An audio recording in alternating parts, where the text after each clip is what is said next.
This video is for 4 types of women. You're transitioning out of locks back into loose natural hair. You're transitioning out of chemicals. You're saying goodbye to relaxers and perms. You have been neglecting your hair in the last 6 months or so. Actually, you've just been feeling neglectful of your hair. And number 4, you are a beginner to the world of natural hair care and you need help in the big expanse of all this information online on the subject of natural hair. You just need something simple and to get you started. Well, I have the perfect hair care regimen for you, and that is one tailored for you.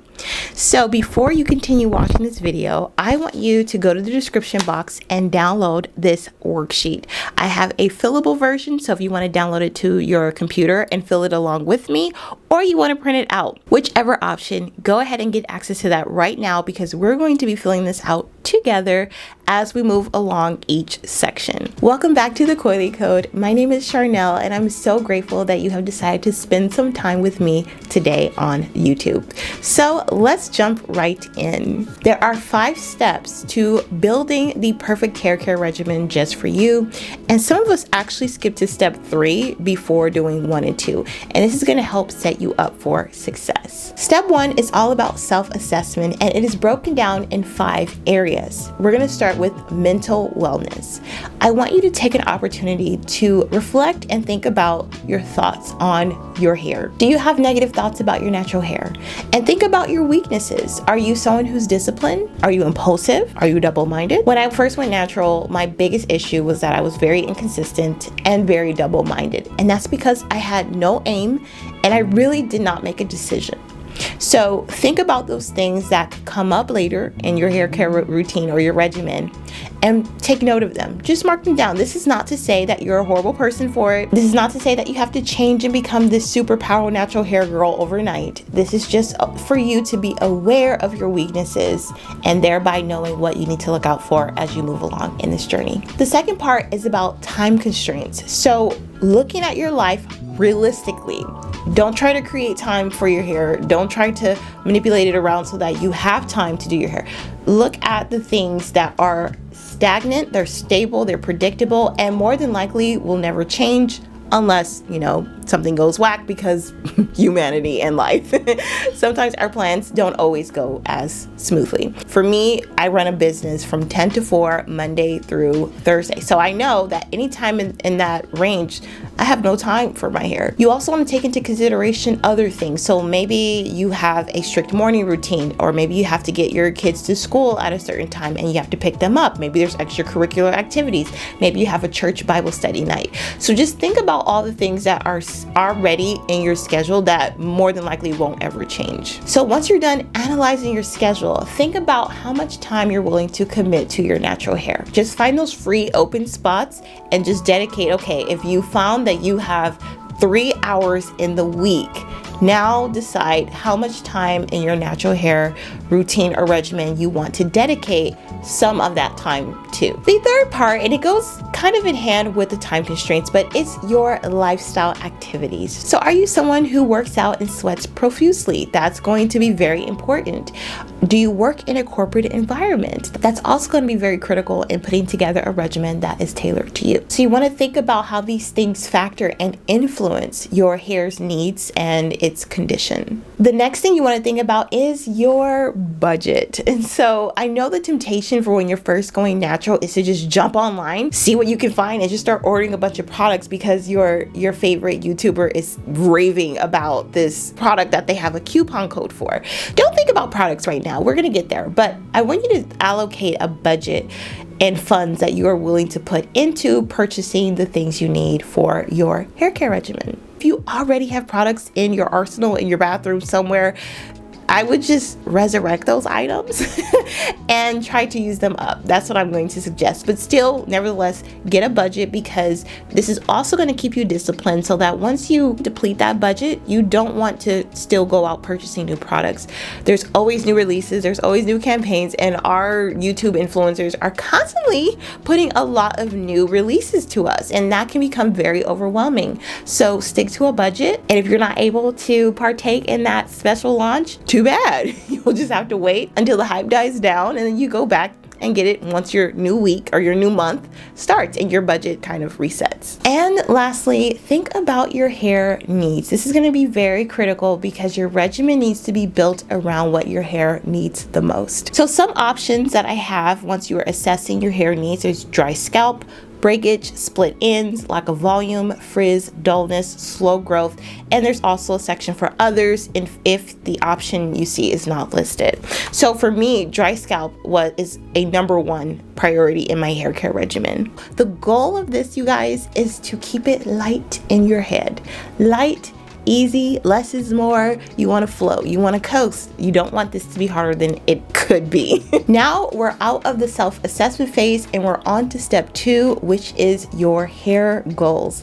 I want you to list 3 of your top hair goals for this next cycle of just getting back into it. So maybe for you, it's just getting comfortable styling your hair again or handling your loose hair again if you've been in locks. Maybe if you have been neglecting your hair, your goal is to be consistent for 3 cycles of wash days, right? Part of also having your goals written out is to have direction and aim for when things get, kind of weird, right? Or things go off rail. Your goals are to help get you back on track. And so when you have something to aim for, you're more than likely going to persevere till the end. And without those goals, you're kind of very mindlessly going about doing whatever. And that doesn't really bring about good results anyway.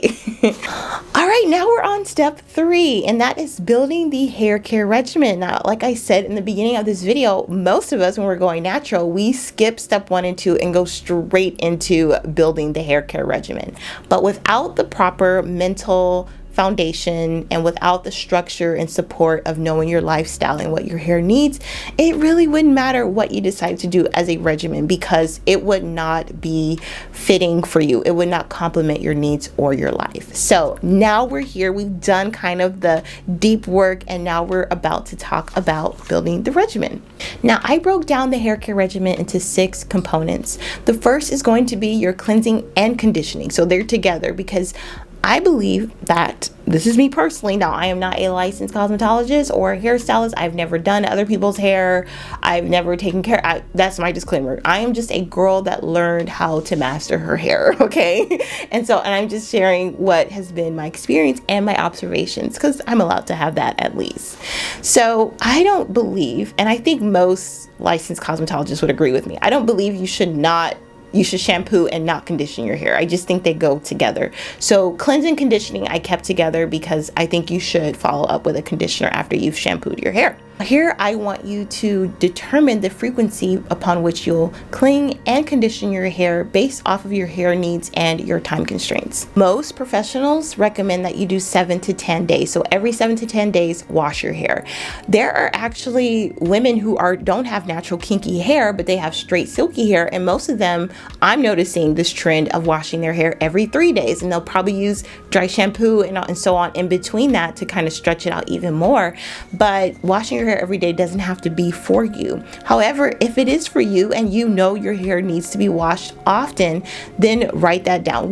This is whatever works. There are no right or wrong answers. Next part is deep conditioning. So you want to determine how often you will deep condition your hair considering your time constraints because deep conditioning is an extra step.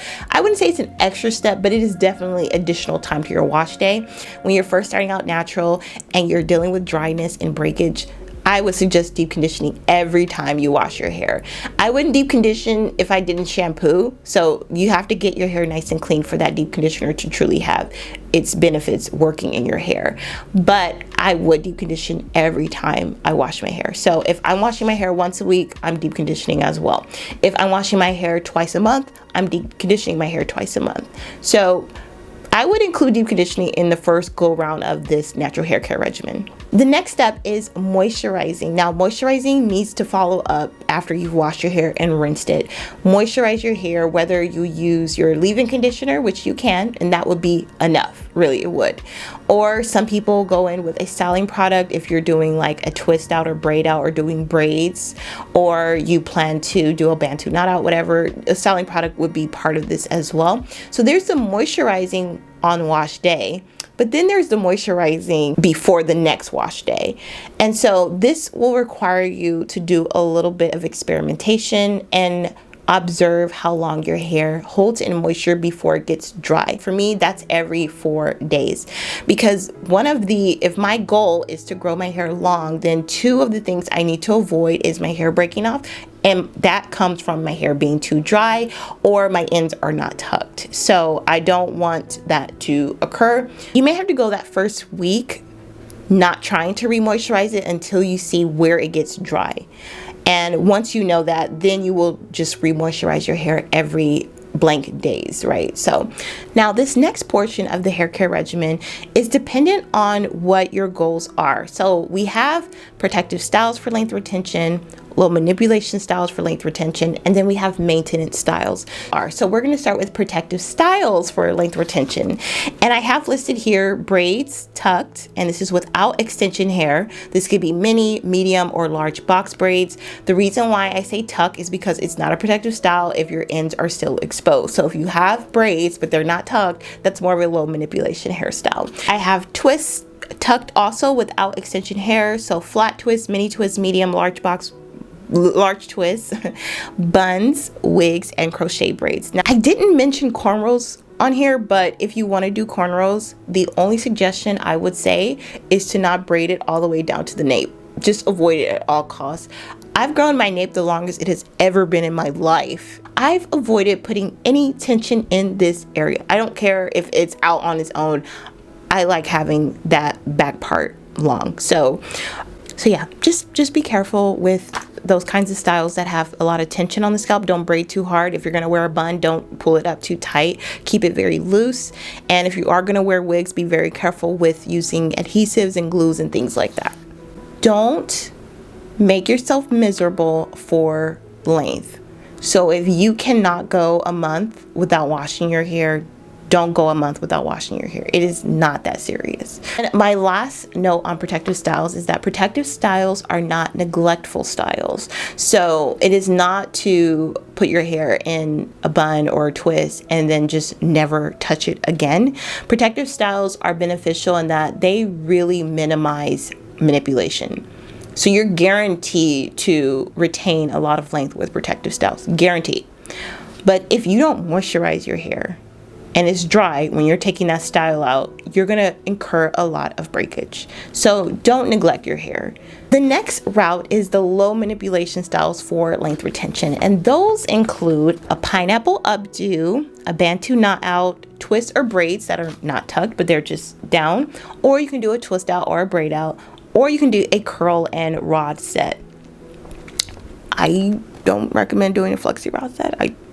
These are great because they don't require a lot of manipulation, but it's very low. So low that you shouldn't really incur breakage. The trick with the low manipulation hairstyles is handling your hair gently and also as minimally as possible. So don't retwist your hair at night. Don't do it. So once you've done that first twist set and you've twisted out, don't retwist your hair. Just put it in a nice little pineapple, tie it up at night, go to sleep, and then just fluff out the next day. Do not try to rebraid or retwist or rebantu knot your hair every night. That's going to definitely produce a lot of breakage. Speaking this firsthand. If you want to stretch out your low manipulation style without handling your hair too much, let it be that every moisture cycle, that's when you retwist. So if my moisture cycle is every 4 days, I re-moisturize my hair, then that will be the time for me to retwist it and twist it back out again. And I'm good for another 4 days. You're going to be fine. You're not going to lose length. You're going to retain your length. And your hair will be moisturized so it won't be breaking off. Okay? And finally, the maintenance style. So these are for the ladies who are not interested in growing their hair long. Maybe you're more in tune with just making your hair a part of your life, right? It's not about length or any particular goal per se, but you do want to maintain your look. You do want to make sure that you're presentable, not just to the world, but to yourself. And I think there's nothing wrong with that. So some styles include loose braids or twists. These are so fun to do and actually very fun to see. They just don't last as long, which is why they're more like maintenance styles. I also have a fro hawk. Those are really cute, very expressive, very fun. And I have any styles that allow for co-washings. A satin lined cap. These are great to have. They have so many styles. These are for those days that you don't know what to do with your hair or you just have to run out really quick. You don't need to fuss with your hair too much, so throw on that satin line cap and you're good to go. And lastly, I have wash and goes. I think they're my favorite maintenance styles, but again, the key with the wash and go is not to go too long before you reset it, and also use a co-wash so that your hair isn't drying out. Now that we're done building the hair care routine, let's talk about step 4, and that's your product selection. Here you're going to list the product and tools that you'll need for your hair care routine based on your budget and based on your hair needs and the condition of your hair. So I have 8 things here: your shampoo, conditioner, deep conditioner, leave-in conditioner, moisturizer, oil and sealant, styling products, and tools. Again, I would first look at what you already have, and if what you already have fulfills one of these products, just fill that in there. Unless, again, it did not work for you, or you had adverse effects or an allergic reaction, obviously you would toss it out. But I would try to not have to go out and buy new products. Finally, step 5, we are on implementation and reflection. So in those 28 days, stick with your regimen. Stick to whatever you decide, however you decide to start this, stick to it for 28 days. So one of the things that I believe Black women are not in a habit of doing, because we're used to other people doing our hair, is becoming intimately acquainted with our hair. So I want you to use God's gift of observation. He gave you the hair you have. He gave you the nerves on your finger pads to feel. And I want you to pay attention to your hair. Just pay attention to it. And just get to know it. Reflect. Some things will stand out. Like maybe you'll notice, wow, my hair's not as dry as I thought it was going to be in 4 days. Or I noticed that my scalp is flaking a lot more since I've been using this product. Make observations about what's happening to your hair in these 28 days. So watch your hair like a hawk in these 28 days. This is not something you would do all the time on a normal given day, but ooh, butterfly. But I want you to really hone in and pay attention to your hair as strictly as possible in these next 28 days. Okay, it's gonna be fun. It's gonna be fun. You're gonna discover some things about your hair, and you're gonna explore and see what your hair is made of. As you do more and more of these cycles, you'll start to know your hair and what it wants, what it doesn't want. Okay, now in this worksheet at the very end, you're going to have a space to write down your regimen from start to finish. Okay, let me backtrack a little bit. So there is a space for you to write your regimen in the order that it is in, but I neglect to mention that there is a 28-day natural hair calendar that you can put in your wash days so that you can see it from a glance, because I think that's also very helpful too. It's undated, so you can appropriate it at any point of your journey, whether you want to start now or you want to start next year. It's completely up to you. So forgot to mention that. Finish without all the extra information so that you can refer to it at any point during your 28-day cycle. Now for a bonus round. I got some bonus for you ladies, because again, we're going for less is more. Keep it light in the head, keep everything clear and easy, because we want our hair care journey to be beautiful and not a burden. Follow the directions on the package. Don't do overnight conditioning if the mask doesn't say do overnight. If your shampoo says to leave the shampoo sudsing on your hair for 2 seconds, do that. The next bonus advice: say no to DIY hair mixes for now. Because I think hair mixes are fun to make, but they will add an extra layer of complexity that right now we are not interested in. We want to keep this, again, very simple. And what we don't want to happen, and all these bonus tips really, is to prevent fatigue and burnout. So you don't want to get to that point, because then you're going to default back to what you had before. And maybe what you had before was not good for you, or you didn't even know what that was. So we want to keep this as simple as possible so that you don't run into this kind of careless indifference to your hair.